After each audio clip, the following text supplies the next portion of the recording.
मीठी टिक्कियों की ऐसी रेसिपी जो कि लो बजट कॉस्ट होगी, ऊपर से जितनी क्रिस्पी अंदर से उतनी ही खस्ता। और ये टिक्कियाँ बनाने में ना तो आपकी ज़्यादा मेहनत लगेगी और ना ही ज़्यादा खर्चा होगा। सिर्फ 2 कप मैदे से इतनी सारी मीठी टिक्कियाँ बनाएंगे जो कि खाने में मज़े के साथ साथ हेल्दी भी होंगी।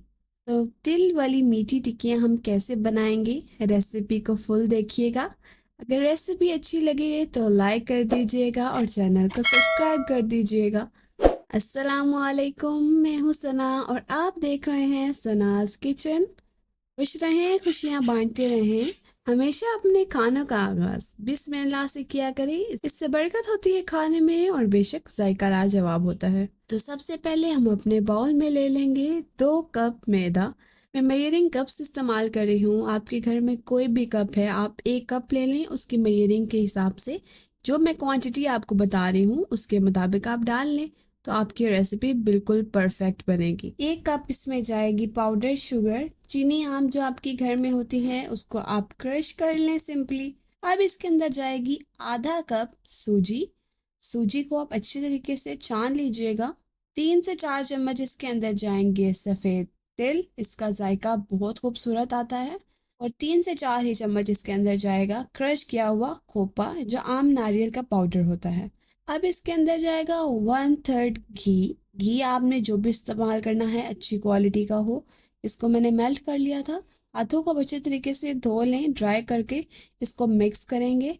घी को हम अच्छे तरीके से इस तरह उठाकर अपने मैदे के साथ मसल देंगे ताकि घी अच्छे तरीके से सारे मैदे में लग जाए।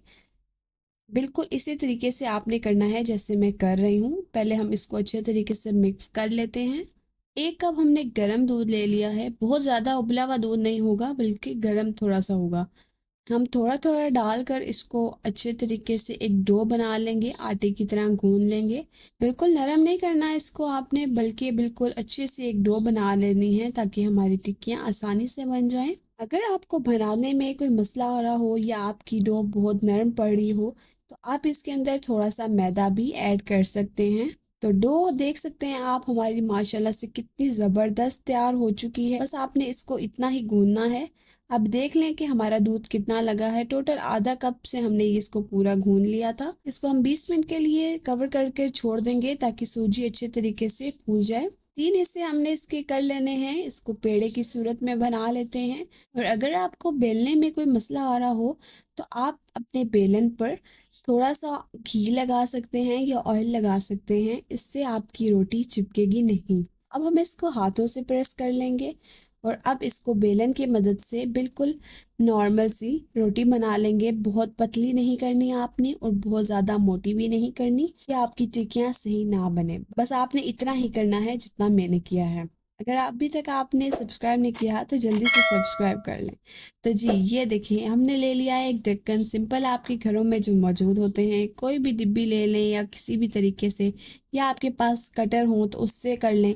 लेकिन मोस्टली मेरी बहनों के घरों में इस तरह की चीज़ें नहीं होती, तो ऐसी डिब्बियाँ तो आपके पास होंगी और इसकी शेप्स बहुत अच्छी बनेंगी, बिल्कुल परफेक्ट एक जैसी। अब हम जितना भी एक्सेस होगा उसको सारा उठा लेंगे। बाकी देख लें हमारी टिक्कियाँ कितनी आसानी से निकल आई हैं, क्योंकि हमने इसके अंदर घी डाला था तो ये चिपकेंगी बिल्कुल भी नहीं। अब हम इन सबको तैयार कर लेते हैं और एक ट्रे में अच्छे तरीके से लगा लेते हैं। और आप यकीन करें जब मैंने इसको तैयार किया तो सिर्फ 2 कप मैदे से इतनी सारी टिक्कियाँ तैयार हो गई थी। मतलब ये बहुत लो कॉस्ट है और आप अपनी चाय के साथ तो इसको बहुत अच्छे तरीके से एंजॉय कर सकते हैं। तो आप देख सकते हैं कि कितनी ज़्यादा टिक्कियाँ हमारी तैयार हो चुकी हैं। तेल हमारे अच्छी तरीके से गर्म हो चुका है। हमने थोड़ी सी एक डालकर चेक की है, इसके ऊपर बबल्स आना शुरू हो गए हैं, इसका मतलब कि तेल हमारा गर्म अच्छे से हो गया है। अब बाकी टिक्कियाँ भी हम आहिस्ता आहिस्ता करके ऐड कर देंगे। जितनी इजीली आपकी कढ़ाई में आ सकती हैं उतनी ही डालिएगा, एक के ऊपर दूसरी नहीं आनी चाहिए। मेरी कढ़ाई थोड़ी बड़ी थी तो एक टाइम पे काफ़ी सारी आ गई थी। अब इसको हम 2-3 मिनट के लिए पहले एक साइड पे बनाते हैं, इसका कलर आ जाए आपने इसको तब तक छेड़ना नहीं है, नहीं तो आपकी टिक्कियाँ सही नहीं बनेंगी। तो जी माशाल्लाह से हमारी टिक्कियों को बहुत प्यारा कलर आ गया है एक साइड से। अब हम इनकी साइड्स चेंज करेंगे, बिल्कुल लाइट ब्राउन सा कलर देंगे, क्योंकि अगर आप इसको चेंज नहीं करेंगे